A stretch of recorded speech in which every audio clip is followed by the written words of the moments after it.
What do you hear? What do you say? This is Rooster Man, and I'm bringing you something a little bit different this time. I don't usually talk, but I felt I had to make this video.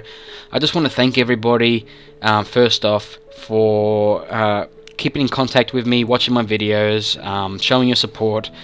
It's always appreciated, and I always notice it.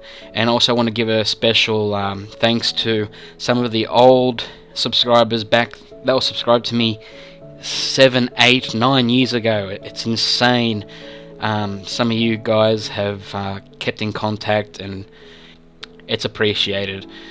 But I want to talk a little bit about my last video. Not my last video, sorry. 4 videos back. Rock versus Iron. I want to talk a little bit about this fight because a common trend that is going on is that Rocky's too small to fight Mike and too small to really be effective. And I strongly disagree with this. And I want to say yes, Rocky Marciano is my favourite fighter. He is not unbeatable. There are certain fighters that I think would beat Rocky. Some fighters, style-wise, would beat him, and some fighters I think Rocky would give a really good match to. One of those being Muhammad Ali. I think he'd give Ali a lot of trouble. I'm not sure if he would win. I think it'd be a lot like Frazier Ali, where it could go either way. Guys like George Foreman, I think Rocky and his style of crouching would give Foreman a little bit of trouble landing that uppercut. But if I'm going to be honest, Rocky would have a lot of trouble beating someone like George Foreman. But Mike Tyson, a guy that's relatively the same height as him, he's got a slightly better reach, but Rocky has the strength to really stand there and brawl with Mike. I really give him a good chance against Mike Tyson, especially in the deep end of the fight. Now, if Mike Tyson is going to win this fight, if it ever happened, I'd say Mike would have his best chance in the first 3 to 4 rounds. As soon as that 5th, 6th, 7th round come along, Rocky is slowly going to get on top of him, not just physically, because Rocky, in my opinion, is the fittest heavyweight champion we've ever had.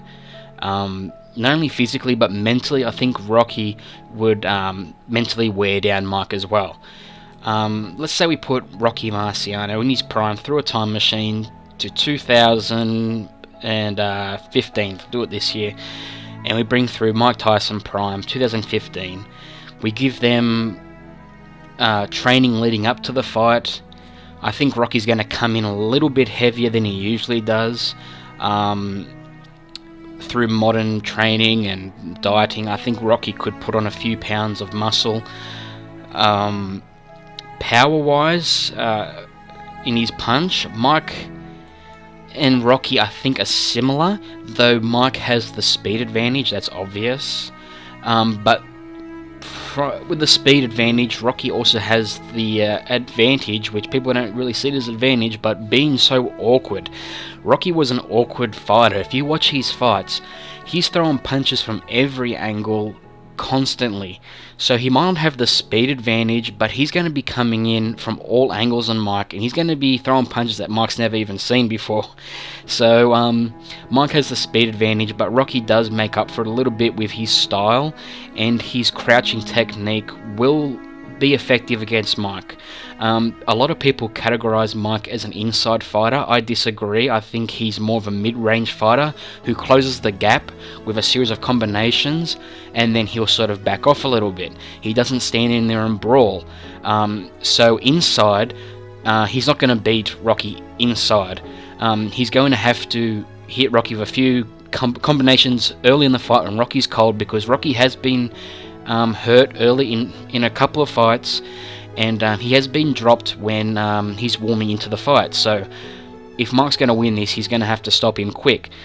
But we've seen before in the past, Mike in his prime has gone up against some okay fighters who have had no trouble going the distance with Mike. So I don't see it as a huge stretch to imagine that one of the greatest heavyweights of all time, and arguably one of the toughest, it's not hard for me to believe that he's going to be able to survive those first few rounds. I could be dead wrong. I mean, none of us know for sure how this fight would go. But something just tells me that Rocky would survive. And once that fight gets towards the end, I don't know if we're going to make it a 15 round or 12 round. I don't think it'd go that long anyway. I think Rocky would get him around round 10, 11 maybe. But once that fight starts getting to the deep end, I'm very confident that Rocky would stop him. But that's just my opinion. I mean, everyone's free to their opinion. But for me, I think Rocky was just too tough, too resilient, mentally stronger, slower, but he hits plenty hard enough to hurt Mike. If he hits Mike, Mike's going to feel it. So even though he's a smaller heavyweight, he's just going to be as strong as anyone else that Mike's ever fought. So I see the argument of being small as a little bit silly, especially with Mike. Mike used to beat up bigger guys all the time, and he even said himself that your size, being smaller, can be an advantage. So that argument doesn't sit well with me. Rocky's just as powerful and strong as anyone else Mike's fought, so I see this fight going around 9-10 rounds, Mike winning the early rounds with his speed, but eventually Rocky's going to wear him out and stop Mike late. And that's just my opinion. I'd like to see, anyway, what you think, how this fight would go. For me, it's Rocky, 9-10 rounds. Take care.